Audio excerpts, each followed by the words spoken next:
First year का chapter number 4 है quadratic equation.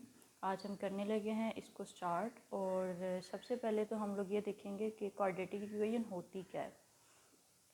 तो बच्चों, क्वाड्रेटिक इक्वेशन बेसिकली कोई भी ऐसी इक्वेशन है जिसकी डिग्री आपके पास 2 होती है। अब इसको अगर हम एक्सप्लेन करें कि कैसी इक्वेशन जिसकी डिग्री 2 होती है, फॉर एग्जांपल अगर इसकी एक जनरल फॉर्म लिखती हूँ, for example ax² plus bx plus c is equal to 0। ये एक इक्वेशन है जिसके अंदर आपके पास हाईएस्ट डिग्री जो एक वेरिएबल है x, उसका 2 नज़र आ रही है आपको। तो ऐसी इक्वेशन जिसमें हाईएस्ट डिग्री जो है वो आपके पास 2 है, उसको क्वाड्रेटिक इक्वेशन कहा जाता है। इसमें आपके पास x² का जो कोफिशिएंट है वो 0 नहीं होना चाहिए, बाकी जो b और c हैं ये 0 भी हो सकते हैं। ठीक है, ये कांस्टेंट है, ये एक लीनियर जो सिंगल 1 डिग्री के वेरिएबल का कोफिशिएंट है और ये 2 डिग्री। तो हमारे पास जो x² है इसका कोफिशिएंट a जो है ये 0 नहीं हो सकता, तब तक ये क्वाड्रेटिक इक्वेशन रहेगी। अगर आपके पास ax² इज़ इक्वल टू 0 आ जाता है तब भी ये क्वाड्रेटिक इक्वेशन है। इसी तरह से अगर आपके पास ax² प्लस c है तो भी ये क्वाड्रेटिक इक्वेशन है। अगर आपके पास ax² प्लस bx है तो भी ये क्वाड्रेटिक इक्वेशन है। क्यों? क्योंकि हमारे पास a जो है वो कभी भी 0 नहीं हुआ, x² का जो कोफिशिएंट है वो 0 नहीं हुआ, इस वजह से ये क्वाड्रेटिक इक्वेशन है। लेकिन अगर हम a की जगह पे 0 पुट करते हैं कि x² की जगह x के साथ आपके पास 0 आएगा तो ये 0 हो जाएगा, पूरा एक फैक्टर ही 0 हो जाएगा। तो आपके पास बचेगा bx प्लस c। तो ये जो इक्वेशन है इसको हम क्वाड्रेटिक इक्वेशन नहीं कहेंगे। ठीक है, ऐसी इक्वेशन जिसकी डिग्री 2 हो उसको क्वाड्रेटिक इक्वेशन कहा जाता है। अभी आपका जो चैप्टर है चैप्टर नंबर 4, इसकी एक्सरसाइज 4.1 पे अगर हम जाएं तो उसके अंदर हमारे पास क्वाड्रेटिक इक्वेशन को सॉल्व करने के मेथड्स की बात हुई है। उसको डिफरेंट वेज़ में, जैसे अब ये क्वाड्रेटिक इक्वेशन है, इसको डिफरेंट मेथड्स हैं इसको सॉल्व करने के लिए। सबसे पहले अगर हम देखें ये जो a b c हैं ये तीनों कोफिशिएंट्स हैं, इनकी जगह पे हमने कांस्टेंट्स पुट करने होते हैं, डिफरेंट आ जाते हैं आपके पास। एक्सरसाइज के अंदर आपको वो डिफरेंटली जो है वो क्वाड्रेटिक इक्वेशन बना के देता है और आपसे कहता है कि इसको। अगर हम एक्सरसाइज की तरफ जाएं जो कि 4.1 एक्सरसाइज है, उस 4.1 एक्सरसाइज से भी पहले जो है वो कुछ हम लोग एग्जांपल्स भी देख लेते हैं कि अगर एग्जांपल्स को देखा जाए कि क्वाड्रेटिक इक्वेशन की को सॉल्व करने के लिए कहा गया तो उसके कितने मेथड्स हैं और किस तरह से सॉल्व किया जाता है। तो सबसे पहला जो मेथड है किसी भी क्वाड्रेटिक इक्वेशन को सॉल्व करने का, आपकी बुक में जो बताया गया है, फैक्टराइजेशन। तो फैक्टराइज कैसे किया जाता है, बेसिकली ये कॉन्सेप्ट आप लोग मैट्रिक में भी पढ़ चुके हैं, पिछली क्लासेस में जो है वो क्वाड्रेटिक इक्वेशन को फैक्टराइज करना सीख चुके हैं। अभी अगेन इसी चीज़ को हम लोग देखेंगे कि किसी क्वाड्रेटिक इक्वेशन को कैसे फैक्टराइज किया जाता है। तो सबसे पहले जो है वो ये आपके पास एक क्वाड्रेटिक इक्वेशन गिवन है। ठीक है, यहाँ पे x² का कोफिशिएंट जो है वो 1 है और x का कोफिशिएंट -7 है, कांस्टेंट जो है वो हमारे पास 10 है। सबसे पहले आप रफ में एक छोटा सा कॉन्सेप्ट बना लें कि आपके पास ये जो c है, बेसिकली क्वाड्रेटिक इक्वेशन के साथ हम अगर कंपेयर करें, जो कांस्टेंट है उसको और जो x² का कोफिशिएंट है उसको, a और c, यानी आपके पास कांस्टेंट को और x² के कोफिशिएंट्स को देखें, इन दोनों का प्रोडक्ट क्या आ रहा है हमारे पास। यहाँ पे 10 है और यहाँ पे हमारे पास क्या है 1, तो हमारे पास बेसिकली आ रहा है 10x²। और उसके बाद जो सेंट्रल वैल्यू है जो कि x है, इसका हमारे पास कोफिशिएंट क्या है -7, तो हमारे पास सेंट्रल वैल्यू क्या आ रही है -7x। Now we have to check कि हमारे पास कोई से दो ऐसे एलिमेंट आ जाएं, कोई से ऐसे दो फैक्टर्स आ जाएं जिनको हम सम करें तो हमारे पास ये वैल्यू आए और जिनको हम प्रोडक्ट करें तो हमारे पास ये वैल्यू आए। ठीक है, ये दोनों वैल्यूज़ आपने अपने माइंड में रखनी है। ये वैल्यू हमने बेसिकली इन दोनों का प्रोडक्ट लिया है और ये वैल्यू हमारे पास सेंट्रल वैल्यू क्वाड्रेटिक इक्वेशन के अंदर मौजूद है। अब आपने क्या किया, आपने देखे इसके फैक्टर्स 10 के अगर फैक्टर्स बनाए, 10 के अगर चेक करें कि 10 कौन कौन से टेबल्स में आ रहा है, तो 2 5 10 होता है। ठीक है, 3 के टेबल में नहीं आता, 4 के टेबल में नहीं आता, 5 2 10 होता है। तो बेसिकली हमें सबसे पहला जो एक फैक्टर मिला 2 5 10, अगर हम 2 और 5 को ऐड करें, 2 और 5 को, तो हमारे पास 7 बन रहा है। तो और चूँकि ये नेगेटिव है तो -2x - 5x अगर हम -2x और -5x को ऐड करते हैं तो -7x बन जाता है। और अगर हम -2x को -5x के साथ प्रोडक्ट करते हैं तो +10x² हमारे पास आ जाएगा। ठीक है, ये कॉन्सेप्ट दोबारा से रिपीट कर रही हूँ कि आपने सबसे पहले क्वाड्रेटिक इक्वेशन की सेंट्रल वैल्यू देखनी है। उसके बाद आपने ये जो दोनों वैल्यूज़ हैं कांस्टेंट और x² जो है, इन दोनों वैल्यूज़ का आपने प्रोडक्ट देखना है। और आपने कोई सी दो ऐसे फैक्टर्स लेने हैं, कोई से दो ऐसे एलिमेंट्स लेने हैं जिनको ऐड या सब्ट्रैक्ट करने से हमारे पास ये वैल्यू बने जो सेंटर में थी, और जिनको प्रोडक्ट करने से हमारे पास ये वैल्यू बने जो कि हमारे पास कांस्टेंट और x² का प्रोडक्ट थी। तो हम ये जो हमने रफ में वैल्यूज़ लिखी, इसको अगर हम यहाँ पे लिखें तो x² -5x -2x + 10 = 0। अब अगर हम यहाँ से कॉमन x को कॉमन लें, इन दोनों वैल्यूज़ में हमारे पास x कॉमन है। ठीक है, x की पावर 1 कॉमन है हमारे पास, तो यहाँ से x बचेगा x -5। देखिए यहाँ से एक x बाहर चला गया, एक x हमारे पास रह गया, यहाँ 5 के साथ x बाहर चला गया, हमारे पास 5 रह गया। इसी तरह अगर इन दोनों में देखें तो -2 कॉमन आ रहा है, -2 यहाँ से हमारे पास x बचेगा क्योंकि -2 हमने बाहर कॉमन ले लिया x, और माइनस कॉमन लेने की वजह से अंदर वाला जो सिंबल है, साइन है, वो भी चेंज हो जाएगा। और 2 5 + 10 होता है, तो यहाँ पे हमारे पास 5 बचेगा क्योंकि 2 हम लोग कॉमन ले चुके हैं। अब अगर हम ये है वैल्यू और एक ये हमारे पास वैल्यू, इन दोनों वैल्यूज़ के अंदर हमारे पास एक चीज़ कॉमन आ रही है, वो है x -5। इस चीज़ को अगर हम कॉमन ले लेते हैं तो इस वैल्यू, ये जो हमारे पास एक फैक्टर आया है, इसके अंदर से हमारे पास बच रहा है x, और यहाँ से हमारे पास बच रहा है -2 क्योंकि ये वाली बाकी की सारी वैल्यू जो है वो हम बाहर कॉमन ले चुके हैं। अब हमारे पास दो अगर फैक्टर्स, इन दोनों का प्रोडक्ट हमारे पास 0 हो रहा है। ठीक है, देखिए अगर आपके पास दो वैल्यूज़ आती हैं और आपसे कहते हैं कि इन दोनों वैल्यूज़ को हम मल्टीप्लाई करेंगे तो हमारे पास 0 हो जाएगा, तो वो तभी 0 हो सकता है, कोई भी और तरीका नहीं है सिवाय इसके कि अगर हम इन दोनों में से किसी एक को 0 लें। अगर हम 5 को 2 से मल्टीप्लाई करेंगे तो 0 नहीं आ सकता। ठीक है, 5 2 = 10 आएगा, लेकिन अगर हम 5 को 0 से मल्टीप्लाई करेंगे तो 0 आएगा। ठीक है, तो इसका मतलब है कि इन दो, अगर ये दोनों का प्रोडक्ट 0 है तो इट्स मीन्स कि या तो ये 0 है या फिर ये 0 है। अगर हमारे पास x -5 0 हो तो हम x = 0, ये -5 दूसरी साइड पे जाके +5 हो जाएगा। इसी तरह से अगर हमारे पास x -2 0 हो तो हमारे पास x, ये जो 2 है, दूसरी साइड पे जाके प्लस हो जाएगा और हम कहेंगे कि x = 2। तो या तो फिर हमारे पास ये जो इक्वेशन है, इसके अंदर किसी भी इक्वेशन को सॉल्व करने के लिए बेसिकली हम वहाँ पे मौजूद वेरिएबल की वैल्यू फाइंड करने की कोशिश करते हैं ना। तो यहाँ पे जो हमारे पास एक क्वाड्रेटिक इक्वेशन सॉल्व करने के लिए हमें कहा था, या जो उसके अंदर वेरिएबल मौजूद है उसकी वैल्यू फाइंड आउट करने के लिए कहा गया था, उसकी वैल्यू हमारे पास है x = 5। ठीक है, या फिर हमारे पास है x = 2। तो यहाँ पे हमने बेसिकली सिर्फ एक वो फैक्टराइजेशन का बेसिक कॉन्सेप्ट देखना था कि किसी भी इक्वेशन को फैक्टराइज कैसे करते हैं, तो उसको हमने देख लिया। अब आगे हम प्रॉपरली एक्सरसाइज की तरफ जाते हैं और एक्सरसाइज के क्वेश्चंस की तरफ जाते हैं।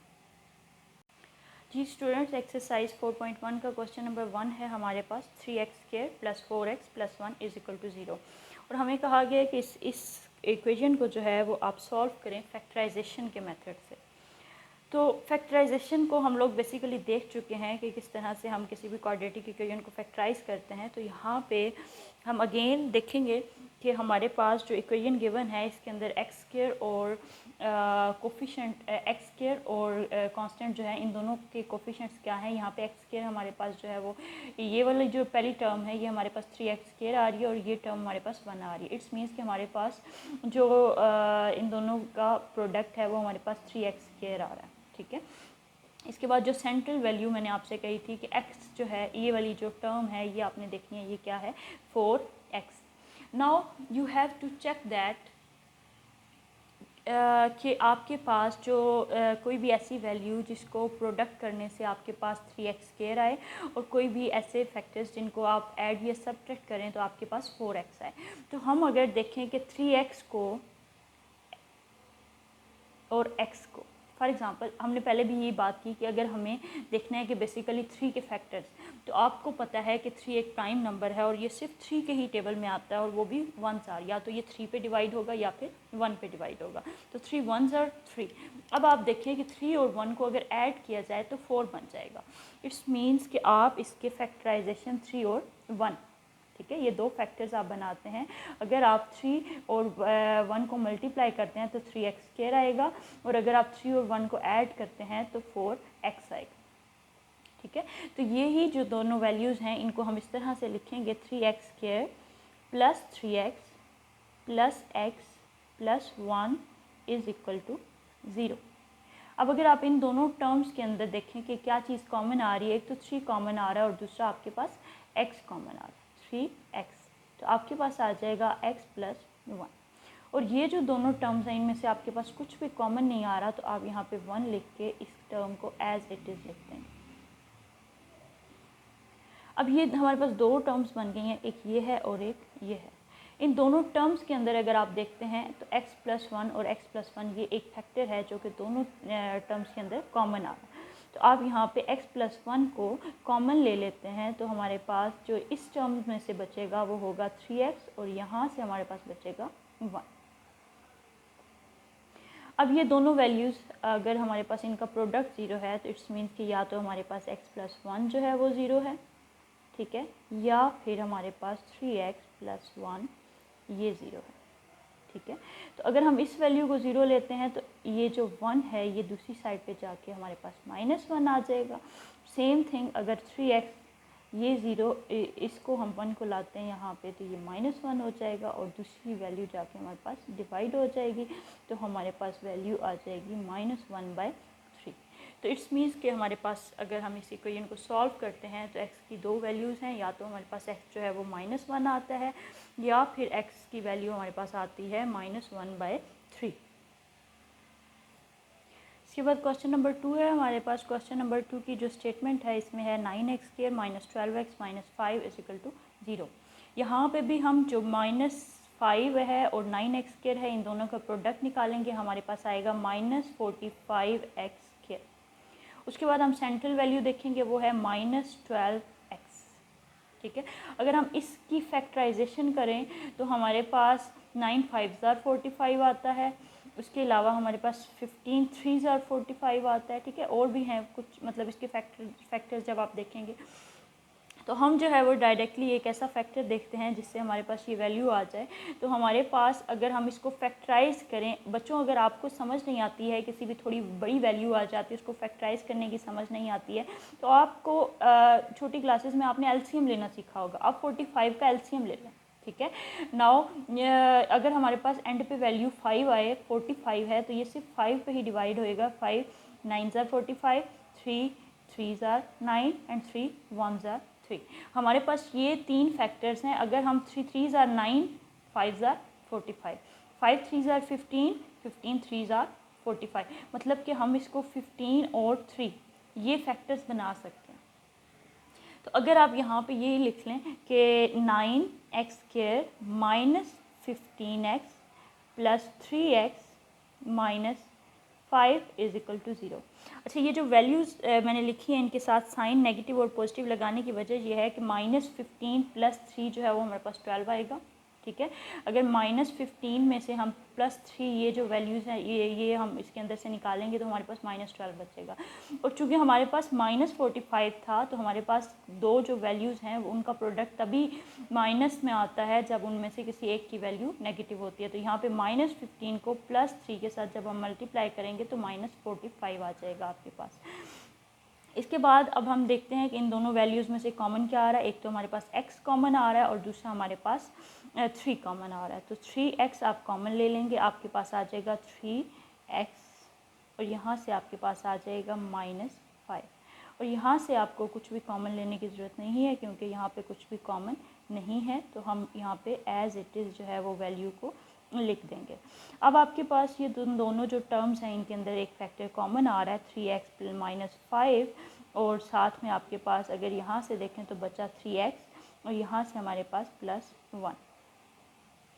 अब ये जो दोनों टर्म्स हैं इनमें से या तो हमारे पास 3x माइनस 5 जो है ये 0 के इक्वल होगी, या फिर हमारे पास 3x प्लस 1 0 के इक्वल होगी। तो अगर ये वैल्यू 0 के इक्वल होती है तो हमारे पास x जो है उसकी वैल्यू आ जाएगी 5/3, और सेम यहाँ पे अगर हमारे पास x की वैल्यू हम निकालते हैं तो वो -1/3। ये हमारे पास दो वैल्यूज़ हैं जो कि हमने क्वाड्रेटिक इक्वेशन को फैक्टराइजेशन के मेथड से सॉल्व किया है। तो हमारे पास ये दोनों वैल्यूज़ हमें x की मिली हैं, या तो हमारे पास x जो है वो 5/3 है, या फिर x जो है वो -1/3 है। नेक्स्ट हमारे पास क्वेश्चन नंबर 3 है, x² + 7x + 12 = 0। तो यहाँ पे अगर हम देखें कि हमारे पास 12x², ठीक है, ऐसा फैक्टर है जिसको प्रोडक्ट करने से हमारे पास 12x² आ रहा है, जिसको ऐड या सब्ट्रैक्ट करने से हमारे पास 7x आ रहा है। तो अगर हम ये जो वैल्यू है 12, इसका एलसीएम देखें तो 4 और 3, ठीक है, 4 को अगर हम इसको देखें कि हमारे पास कौन कौन से टेबल में 12 आ रहा है, तो 12 2 के टेबल में भी आता है, 3 के टेबल में भी आता है, 4 के टेबल में भी आता है। तो 3 को 4 से मल्टीप्लाई करने से चूँकि हमारे पास 12 आ रहा है, और 3 को 4 में ऐड करने से हमारे पास 7 आ रहा है। तो हम इसको इसी तरह से लिखेंगे कि x² + 4x + 3x + 12 = 0। बच्चे बेसिकली हमने इस 7 को फैक्टराइज कर दिया है, इसके फैक्टर्स बना के लिख दिए हैं। 7x को हमने 4x और 3x लिख दिया है, और ये जो 4x और 3x है इसको हमने इस तरह से भी ध्यान रखा है कि जब इन दोनों का प्रोडक्ट लेंगे तो हमारे पास वही वैल्यू आएगी जो इन दोनों का प्रोडक्ट, ठीक है। तो 4x + 3x जो है इसको हम ऐड करेंगे तो 7x आएगा, 4x और 3x को प्रोडक्ट करेंगे तो x² और 12 का जो प्रोडक्ट है हमारे पास 12x² वो आ जाएगा। अभी हम यहाँ से x को कॉमन ले लेते हैं, x + 4 आ जाएगा हमारे पास। सेम यहाँ पे हम 3 को कॉमन ले लेते हैं, x + 4 आ जाएगा हमारे पास = 0। तो यहाँ से अगर हम x + 4 इन दोनों टर्म्स में से कॉमन लेते हैं, x + 4, और यहाँ से हमारे पास बचेगा x, और यहाँ से हमारे पास बचेगा 3। तो ये जो वैल्यू है x + 4, या तो इसको हम 0 के इक्वेट कर देंगे, या फिर हमारे पास x + 3 जो वैल्यू है ये 0 के इक्वल आ जाएगी। तो यहाँ से हमारे पास x की वैल्यू हमें मिलेगी -4, और यहाँ से हमें x की वैल्यू मिलेगी -3। तो ये हमारे पास था क्वेश्चन नंबर 3। इसके बाद हमारे पास क्वेश्चन है x² - x = 2। तो सबसे पहले तो हम इसको एक स्टैंडर्ड फॉर्म में लेके आएंगे। क्वाड्रेटिक इक्वेशन की स्टैंडर्ड फॉर्म हमें याद है, ax² + bx + c = 0। It's means कि ये जो 2 है इसको हम इस साइड पे लेके आते हैं तो हमारे पास आ जाएगा x² - x - 2 = 0। अभी हम इसको सॉल्व करेंगे फैक्टराइजेशन से। तो फैक्टर्स हमारे पास जो हैं वो -2x² आ रहा है, इन दोनों वैल्यूज़ की टर्म्स, ये जो दोनों वैल्यूज़ हैं इनका प्रोडक्ट -2x² आ रहा है। तो -2 जो है ये 2 भी एक प्राइम नंबर है, ये तो या फिर 2 के टेबल में आएगा या 1 के टेबल में आएगा। तो हम इसको अगर देखते हैं -2x², तो ये हमारे पास -2x और x इन दोनों को प्रोडक्ट करने से आ रहा है, यानी -2 को 1 से ही मल्टीप्लाई करेंगे। और सेम थिंग जब हम -2 में से +1 निकालेंगे तो हमारे पास -x बच जाएगा, ठीक है। तो यहाँ पे हम x² - 2x + x - 2 = 0 लिख देंगे। अगर इन दोनों टर्म, ये बेसिकली मैंने इसी -x को कॉमन फैक्टराइज किया है, -x को हमने -2 + 1 लिख दिया, ठीक है। तो और जब हम इन दोनों का मल्टीप्लाई करेंगे तो हमारे पास इन दोनों का जो प्रोडक्ट है वो आ जाएगा। तो यहाँ से हम x को कॉमन ले लेते हैं, x - 2 आ जाएगा। यहाँ से हमें कुछ भी कॉमन लेने की ज़रूरत नहीं है, तो हम यहाँ पे 1 लिख लेंगे और यहाँ पे x - 2 आ जाएगा। तो सेम इन दोनों में से जो टर्म कॉमन आ रही है उसको हम यहाँ पे लिखेंगे x - 2, और यहाँ से जो वैल्यू बची वो x है, और यहाँ से हमारे पास जो वैल्यू बची वो 1 है। अगर हम इसको सेपरेटली 0 के इक्वेट करें तो या तो हमारे पास x - 2 जो है ये 0 के इक्वल आ जाएगा, या फिर x + 1 जो है ये 0 के इक्वल आ जाएगा। तो यहाँ से हमारे पास x की वैल्यू 2 मिलेगी, और यहाँ से हमें x की वैल्यू -1 मिलेगी। हमारे पास क्वेश्चन नंबर 5 है, x × x + 1, और इसके बाद हमारे पास 2 = 2x - 1 × x+4। इसको हम सबसे पहले तो क्वाड्रेटिक इक्वेशन की स्टैंडर्ड फॉर्म में लिखेंगे। तो जो वैल्यूज़ प्रोडक्ट हो रही हैं उनको हम आपस में प्रोडक्ट करते हैं। x को अगर हम इनके साथ प्रोडक्ट कर देते हैं तो x² + 7x हमें मिल जाएगा। और सेम थिंग अगर इन वैल्यूज़ को हम मल्टीप्लाई करते हैं तो ये जो वैल्यू है 2x, ये इन दोनों के साथ मल्टीप्लाई होगी तो 2x² + 8x आ जाएगा। सेम -1 को जब मैं इन दोनों के साथ मल्टीप्लाई करूँगी तो -x - 4 आ जाएगा। और जब हम इनको थोड़ा सा मज़ीद, क्योंकि हमारे पास एक इक्वेशन जो क्वाड्रेटिक इक्वेशन है उसकी स्टैंडर्ड फॉर्म हमें पता है ax² + bx + c है। तो यहाँ पे जब हम इन दोनों वैल्यूज़ को भी प्रॉपर्ली सॉल्व करेंगे तो चूँकि यहाँ पे x² का जो कोफिशिएंट है वो इस साइड पे बड़ा है तो ये वाली वैल्यूज़ उठा के हम इधर लेके आते हैं। तो ये वाली जो पूरी इक्वेशन है 2x², 8x - x हमारे पास 7x बचेगा और -4, और ये जो वैल्यूज़ हैं ये यहाँ पे आके माइनस हो जाएंगी, -x² - 7x। तो हमारे पास 2x², अब 7x और 7x जो है वो कैंसिल आउट हो जाएंगे। तो हमारे पास सिर्फ और सिर्फ जो है वो ये 7x और 7x हमारे पास कैंसिल हो जाते हैं। तो हमारे पास 2x² - x² और -4। अब ये 2x² और x² दोनों सेम कोफिशिएंट है। इनका कोफिशिएंट अगर हम करते हैं लाइक 2 - 1 हम करते हैं तो हमारे पास x² - 4 बच जाएगा। अब ये भी एक क्वाड्रेटिक इक्वेशन है। इस क्वाड्रेटिक इक्वेशन को अगर हम फैक्टराइज करते हैं तो यहाँ पे हमारे पास जो सेंट्रल वैल्यू है x, उसका कोफिशिएंट ही 0 हो गया, यानी b जो है हमारे पास क्वाड्रेटिक इक्वेशन में b जो है वो हमारे पास 0 हो गया। हमारे पास सिर्फ और सिर्फ ax² + c आ गया, यानी x² - 4 आ गया। तो यहाँ पे अगर हम एक हमने फार्मूला पढ़ा हुआ है कि a² - b² = हमारे पास होता है a - b और a + b। अगर हम इसी फार्मूले को यहाँ पे हम अप्लाई करते हैं तो ये जो हमारे पास पहली वैल्यू है ये है x² और जो दूसरी वैल्यू है ये है हमारे पास 2²। अगर हम इन दोनों वैल्यूज़ को a² - b² के साथ कंपेयर करें तो a - b और a + b हमें मिल जाएगा। तो यहाँ से अगर हम इन दोनों इक्वेशन को, जो हमें लीनियर इक्वेशंस मिली हैं, x - 2 = 0 और x + 2 = 0, तो यहाँ से या तो हमें x जो है वो मिलेगी 2 या फिर हमारे पास x आ जाएगी -2। तो ये था हमारे पास question number 5 exercise 4.1। Question number 6 है 4.1 एक्सरसाइज का। इसकी स्टेटमेंट हमें गिवन है x/x + 1 + x + 1/x और = 5/2। तो ये हमें जो एक फॉर्म गिवन है ये हमारे पास सिंपल फॉर्म नहीं है। इसको हम थोड़ा सा एक क्वाड्रेटिक इक्वेशन की स्टैंडर्ड फॉर्म बनाने की कोशिश करेंगे।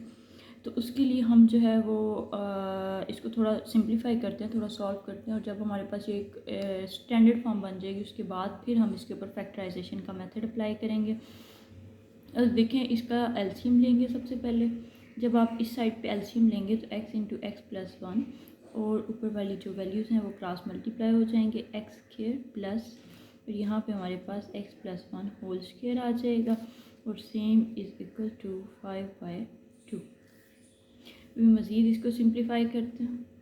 x × x + 1 जो है हमारे पास x² + 1 x² + x हो जाएगा, और यहाँ पे हमारे पास x², और ये हम जब स्क्वायर ओपन करेंगे a² + b² + 2ab वाला फार्मूला हम यहाँ पे अप्लाई करेंगे तो हमारे पास आ जाएगा x² + 1 + 2x = 5/2। तो यहाँ पे x² add होएंगे, 2x² + 2x + 1 / x² + x = 5/2। यहाँ पे जो वैल्यू डिवाइड हो रही है इसको हम यहाँ पे लेके आएंगे तो ये मल्टीप्लाई हो जाएगी। सेम थिंग जब इस वैल्यू को हम लोग देखेंगे, ये वैल्यू भी दूसरी साइड पे जाके हमारे पास मल्टीप्लाई हो जाएगी।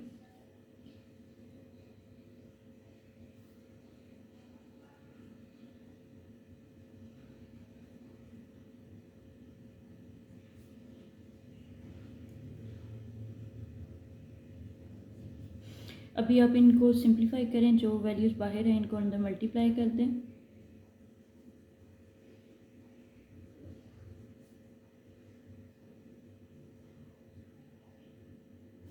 अब मज़ीद सिंप्लीफाई करेंगे, सारी वैल्यूज़ को उठा के हम एक साइड पे लेके आएंगे। जो बड़ी वैल्यू हैं उनको हम पॉजिटिव ही रहने देते हैं और जो दूसरी वैल्यूज़ हैं उनको हम दूसरी साइड पे लेके जाएंगे तो इनका साइन चेंज हो जाएगा।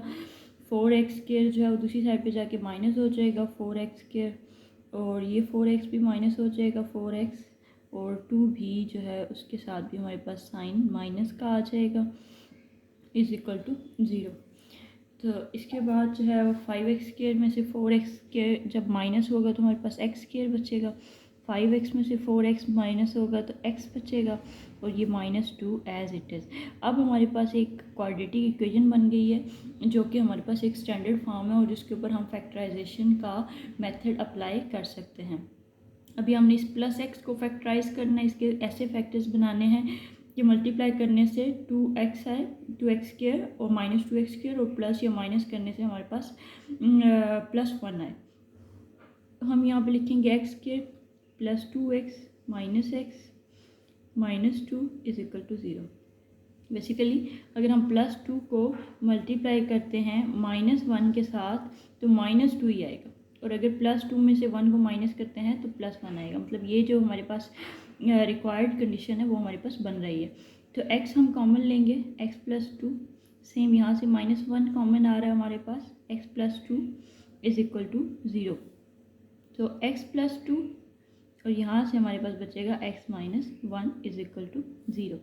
तो ये जो x + 2 है इसको अगर हम सेपरेटली 0 की इक्वेट करें और x - 1 इज़ इक्वल टू 0 तो हमारे पास जो वैल्यूज़ हैं x की एक वैल्यू आएगी -2 और एक वैल्यू आएगी +1। ये हमारे पास इस क्वाड्रेटिक इक्वेशन के रूट्स हैं जो कि हमें यहाँ से, जब आपने यहाँ तक इक्वेशन को सॉल्व कर लिया उसके बाद इसको सॉल्व करना मेथड जो है वो बहुत ईजी है फैक्टराइज करना। आप पिछले 4-5 क्वेश्चंस में भी ये प्रैक्टिस कर चुके हुए हैं।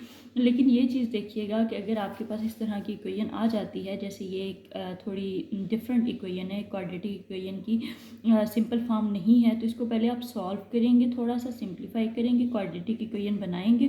क्वाड्रेटिक इक्वेशन बनाने के बाद फिर आप इसके रूट्स फाइंड आउट करेंगे। नेक्स्ट भी हमें जो क्वेश्चन गिवन है, क्वेश्चन नंबर 7, इसकी भी स्टेटमेंट जो है वो थोड़ी सी इसी तरह से कॉम्प्लिकेटेड गिवन है। इसको भी हम पहले थोड़ा सा सॉल्व करेंगे, और सॉल्व करने के बाद जब हमारे पास एक क्वाड्रेटिक इक्वेशन की स्टैंडर्ड फॉर्म बन जाएगी तो उसके बाद फिर हम इसके ऊपर जो है वो फैक्टराइजेशन का मेथड अप्लाई करके उसको फैक्टराइज करेंगे और इसके रूट्स फाइंड आउट करेंगे। तो सबसे पहले जो है वो इसके जो क्वेश्चन है इसको थोड़ा सा सिंप्लीफाई करते हैं। इस साइड पर हम LCM अप्लाई करेंगे, x + 1 और x + 2, और यहाँ पे ये हमारे पास ऊपर वाली वैल्यू क्रॉस मल्टीप्लाई हो जाएंगी, x + 2 × 1 और यहाँ पे 2 × x + 1, और इधर हमारे पास आ जाएगा 7/x + 5। तो ये आपके पास जो वैल्यू आ रही है x + 2 + 2x + 1 डिवाइडेड बाय, अब इनको भी आप मल्टीप्लाई कर लें, x² + x + 2x + 2, सॉरी यहाँ पे आपके पास 2 आएगा, तो 7/x + 5। अभी मज़ीद सिंप्लीफाई करते हैं, x और 2x 3x, 2 + 2 4 और x² 3x 2 is equal to 7/x + 5। इसको आप मज़ीद सिंप्लीफाई करेंगे, आपके पास यहाँ पे जो वैल्यू डिवाइड हो रही है इसको इधर लेके आएंगे तो मल्टीप्लाई हो जाएगी, सेम ये वैल्यू उधर जाके मल्टीप्लाई हो जाएगी, तो 3x + 4 × x + 5 7x² + 3x + 2। इसके बाद आपके पास मज़ीद इसको मल्टीप्लाई करें, 3x² + 4x + 5 3 = 15x + 5 4 = 20 is equal to 7x², 3 7 = 21x, 4 2 7 = 14।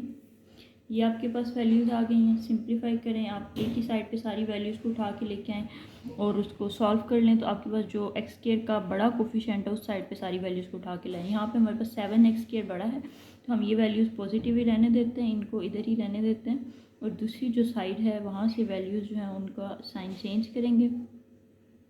ये जो 3x है ये आपके पास इस साइड पे आके -3x², 4 एंड 15 19 और ये प्लस 19 है, तो यहाँ पे आके -19x और 20 -20।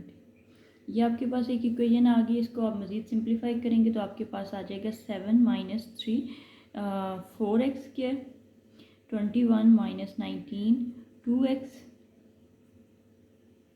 + 2x, 14 - 20 -6।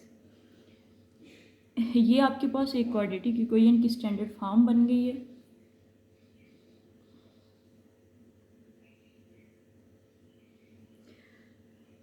इसको अगर आप यहाँ पे ही सिंप्लीफाई करना चाहें तब भी कर सकते हैं, और अगर आप 2 कॉमन लेके थोड़ा सा मज़ीद जो है वो इसको थोड़ा सिंपल करने के बाद जो है वो यूज़ करें फैक्टराइजेशन का मेथड, तब भी कर सकते हैं।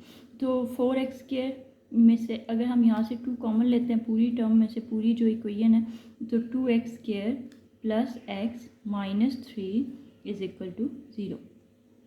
तो ये आपके पास एक क्वाड्रेटिक इक्वेशन आ गई है। अब आपने इस इक्वेशन को, जो हमें क्वेश्चन गिवन था, इसको आपने सिंप्लीफाई करके एक स्टैंडर्ड फॉर्म की क्वाड्रेटिक इक्वेशन बनाई है। अब इस क्वाड्रेटिक इक्वेशन के ऊपर आप फैक्टराइजेशन का मेथड अप्लाई करेंगे और उसके बाद आपके पास जो है वो इस क्वाड्रेटिक इक्वेशन के या इसके आपके पास रूट्स फाइंड आउट हो जाएंगे। ठीक है, तो अभी हम अप्लाई करते हैं इसके ऊपर फैक्टराइजेशन का मेथड।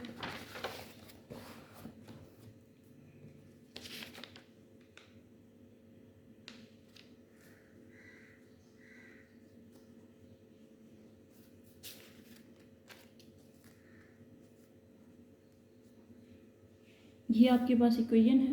तो इस इक्वेशन में जब आप सॉल्व करेंगे 2x² - 3 है, ये आपके पास -6, इन दोनों का प्रोडक्ट आपके पास -6x² आ रहा है। अब हमें कोई ऐसी वैल्यू चाहिए जिसको हम ऐसे फैक्टराइज करेंगे, हमें मल्टीप्लाई करने से तो -6x² मिले और प्लस या माइनस करने से ये आ जाए। तो आपके पास 3 और 2 ही फैक्टर्स हैं। देखिए, आप +3 और -2 लिखते हैं तो आपके पास 1 ही आएगा, और सेम +3 - 2 को मल्टीप्लाई करने से आपके पास -6x² ही आएगा। तो 2x² + 3x - 2x - 3 = 0। यहाँ से x कॉमन लें इन दोनों टर्म्स में से, x 2x + 3 -1 2x + 3, तो 2x + 3 और x - 1।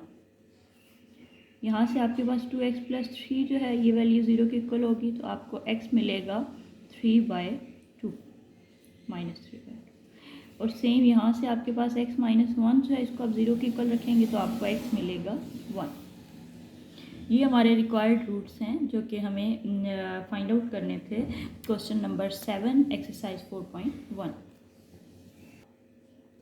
नेक्स्ट आपके पास क्वेश्चन नंबर 8 है। क्वेश्चन नंबर 8 की स्टेटमेंट भी ऐसे ही आपको एक थोड़ी कॉम्प्लिकेटेड सी स्टेटमेंट मिली है। इसको भी आप सिंप्लीफाई करेंगे और सिंप्लीफाई करने के बाद आप फैक्टराइजेशन अप्लाई करेंगे। तो सबसे पहली चीज़ है कि यहाँ पे इस क्वेश्चन के अंदर एक ट्रिक यूज़ कीजिएगा, और ये पेपर पॉइंट ऑफ व्यू से आपके लिए इंपॉर्टेंट क्वेश्चन भी है। इसमें अगर आप इसको डायरेक्टली, जैसे आपने पिछले क्वेश्चन में एलसीएम लिया और एलसीएम करने के बाद आपने सिंप्लीफाई किया, तो उसमें उस तरीके से भी आपके पास सॉल्व हो जाएगा, लेकिन थोड़ा कॉम्प्लिकेटेड हो जाएगा। तो अगर आप इसके फर्स्ट स्टेप में एक ट्रिक याद रख लें और उसको आप अप्लाई कर दें और उसके बाद आप इसको सिंप्लीफाई करें, तो आपके लिए सिंप्लीफाई करना ईजी हो जाएगा। ट्रिक क्या है कि आप ये दोनों वैल्यूज उठा के इस साइड पे लेके आएंगे। चूंकि इनके यहाँ पे साइंस पॉजिटिव हैं, तो जब आप इनको इधर लेके आएंगे तो आपके पास इनके साइंस नेगेटिव आ जाएंगे, यानी माइनस आ जाएंगे। तो जब आप, और जो ट्रिक है बेसिकली वो ये है कि जो आपने एक ए भी माइनस हुआ, बी भी माइनस हुआ, जो बी है वो आपने इस पहली टर्म के साथ लिख दिया, ठीक है। फिर जो ए है उसको आपने दूसरी टर्म के साथ लिख दिया। इसकी वजह यह है कि जब आप इसको सिंप्लीफाई करेंगे तो आपके पास कुछ टर्म्स कॉमन आ जाएंगी और आपके पास सिंप्लीफाई करना आसान हो जाएगा। देखें, अब आप इन दो टर्म का सेपरेटली एलसीएम ले लें, इन दोनों का सेपरेटली एलसीएम ले लें। सारी का इकट्ठा एलसीएम लेने से थोड़ा बड़ा और कॉम्प्लिकेटेड हो जाएगा। तो जब आप इन दोनों का सेपरेट एलसीएम अप्लाई करते हैं, ए एक्स -1 a - b ax - 1, ये चीज़ आपके पास इसके साथ मल्टीप्लाई हो गई। सेम प्लस यहाँ पे भी आप एलसीएम अप्लाई करेंगे, bx - 1 b - a bx -1 is equal to 0। तो यहाँ से जब आप देखें आपके पास ये वैल्यू आई है a minus A B x plus B over A x minus 1। और यहाँ पे भी आपके पास सेम वही वैल्यू जो पिछली टर्म में नोमिनेटर में आ रही है वही यहाँ पे भी आपके पास आ रही है, और आपने इसको ऐसे लिख लिया। अब चूँकि नोमिनेटर में हमारे पास सेम वैल्यू आ रही है तो वो जो सेम वैल्यू है इसको हम कॉमन ले लेंगे। यहाँ पे भी ए और बी प्लस है और साथ में a minus A B x. तो ये वैल्यू जो है a plus minus A B x plus b, इस टर्म को लें कॉमन, और यहाँ से आपके पास बचेगा ए एक्स माइनस 1 और प्लस बी एक्स माइनस 1। ठीक हो गया।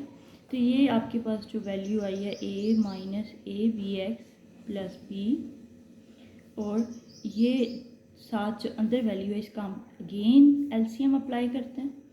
तो a x minus 1 b x minus 1 b x minus 1 plus a x minus 1 is equal to 0।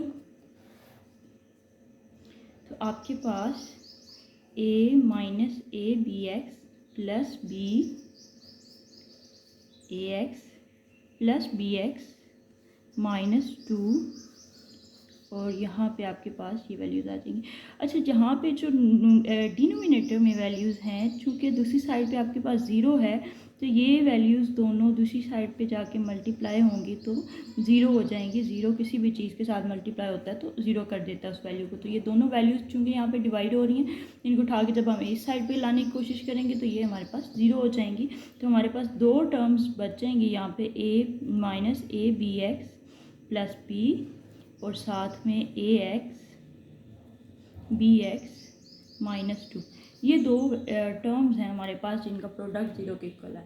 और दो टर्म्स का प्रोडक्ट जब 0 के इक्वल आता है तो हम कहते हैं कि इनमें से कोई एक वैल्यू जो है वो हमारे पास 0 होगी। तो हम यहाँ पे करते हैं a minus A B x plus B, या तो ये टर्म 0 के इक्वल है या फिर हमारे पास ए एक्स बी एक्स माइनस 2 ये 0 के इक्वल है। अगर इस वैल्यू को देखा जाए तो a प्लस बी, ये जो माइनस वाली टर्म है इसको मैं दूसरी साइड पे लेके आई हूँ, ए बी एक्स। ठीक है, तो यहाँ से हमें x की वैल्यू मिलेगी a plus B divided by A B is equal to X. ये हमें एक रूट मिल गया, x की एक वैल्यू मिल गई जो कि हमें फाइंड आउट करनी थी, जो रूट फाइंड आउट करना था। सेम यहाँ से अगर आप a प्लस बी के साथ जो x है उसको कॉमन ले लेते हैं तो ये आपके पास 2 आपके पास दूसरी साइड पे जाके प्लस हुआ, और ये a और b जो हैं ये दोनों डिवाइड हो गए, 2 divided by a plus B. तो ये आपके पास दूसरा रूट आ गया है। ये क्वेश्चन नंबर 8 था चैप्टर नंबर 4 एक्सरसाइज 4.1 का, और इसके अंदर हम फैक्टराइजेशन, ये जो सारे क्वेश्चंस थे अब तक 1 से लेके 8 तक, इसके अंदर हमने जो मेथड अप्लाई किया है वो है फैक्टराइजेशन।